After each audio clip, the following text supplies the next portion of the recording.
Halo teman-teman, berjumpa lagi dengan Mas Prong di Prongos Channel.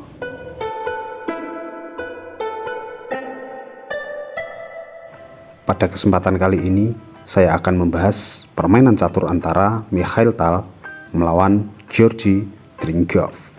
Permainan ini terjadi pada 21 Juli tahun 1964. Mikhail Tal merupakan pecatur Latvia berdarah Yahudi. Ia merupakan juara dunia yang ke-8. Dianggap sebagai pemain catur paling jenius di masanya. Orang biasa menyebut ia dengan sebutan Misa. Misa merupakan kependekan dari Magician of Riga.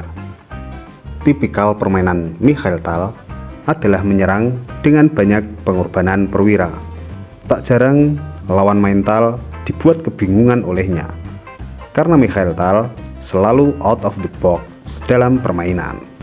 Meski ia berkebangsaan Uni Soviet ketika itu, kalau sekarang Rusia, tetapi ia lahir di Riga, Latvia pada 9 November tahun 1936. Kemudian ia meninggal di Moskow, Rusia pada 28 Juni 1992 ketika usianya 55 tahun. Meskipun ia menjadi pemain terbaik di dunia di tahun 1960 sampai 1961, tetapi ia mendapat gelar Grandmaster pada tahun 1957. Sementara Georgi Petrov Dringov, ia berasal dari Bulgaria. Ia lahir pada tanggal 7 Maret 1937 dan kemudian meninggal 3 Juli tahun 2000, sama-sama di Bulgaria. Ia merupakan orang kedua asal Bulgaria yang mendapat gelar Grandmaster setelah Milko Bobotsov pada tahun 1963, tahun di mana ia menjuarai kejuaraan catur Bulgaria. Oke, langsung saja. Di sini Tal sebagai putih, sementara Petrov hitam.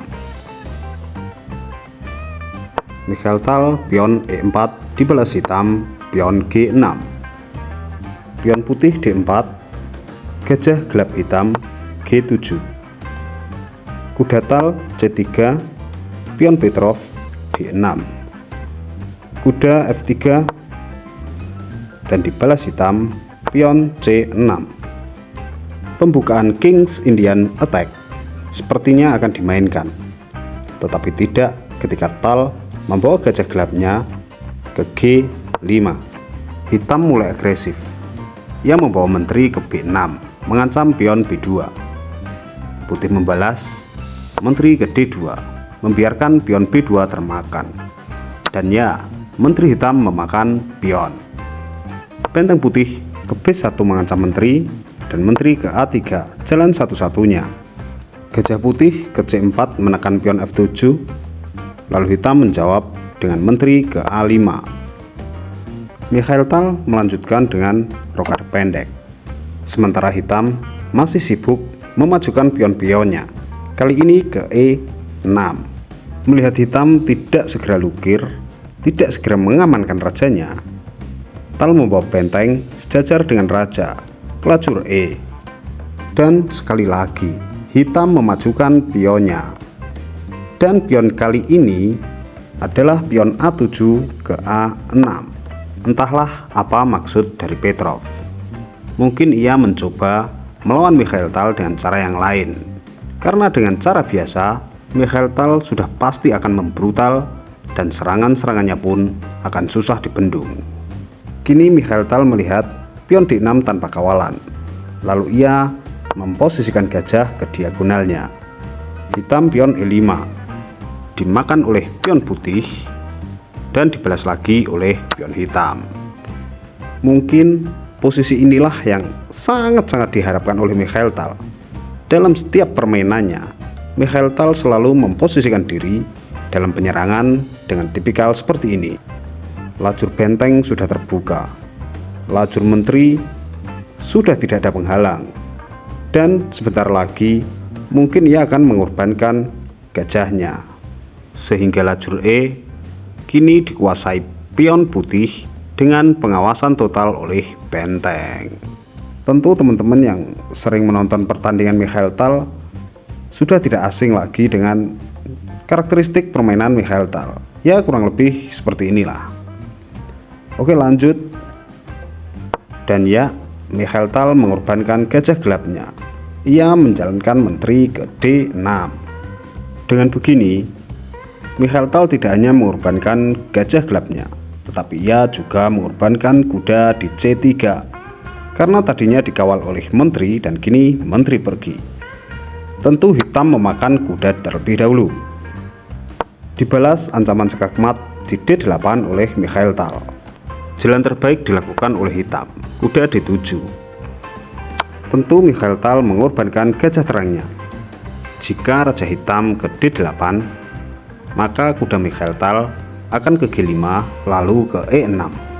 Mungkin Petrov melihat hal itu terjadi, sehingga ia memilih memakan gajah, dan ternyata sama saja. Kuda putih ke G6, skak. Satu-satunya jalan adalah kembali ke E8, dan setelah itu dilakukan, Mikhail Tal menteri ke E6, skak. Jika ia pindah ke F8, maka akan terjadi skakmat menteri di F7.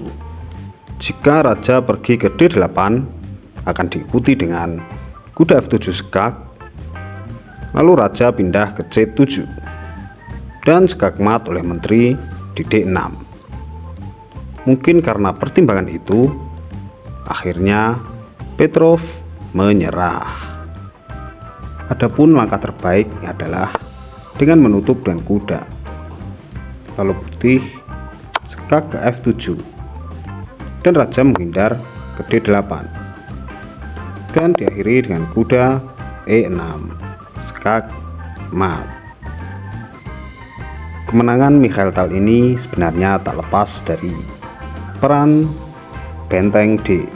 Meskipun ia stay di belakang, tetapi lajur D benar-benar ia kuasai, sehingga kuda hitam tidak bisa pergi kemana-mana. Dan lihatlah yang terjadi teman-teman. Seorang Petrov kalah dengan sadis. Ya walaupun dalam partai ini Mikhail Tal memang sangat diunggulkan ya, tetapi terlalu asik bermain pion hingga lupa mengamankan rajanya adalah sebuah kesalahan yang fatal. Melawan Mikhail Tal tanpa rokade, walaupun jika rokade mungkin kalah juga, tapi setidaknya sudah mencoba untuk mengamankan rajanya. Ya, memperkecil kemungkinan dan memperpanjang permainan. Oke teman-teman, cukup di sini dulu video kali ini. Kurang lebihnya mohon maaf yang sebesar-besarnya. Mohon kritik, masukan dan sarannya. Terima kasih sudah menonton dan wassalamualaikum warahmatullahi wabarakatuh.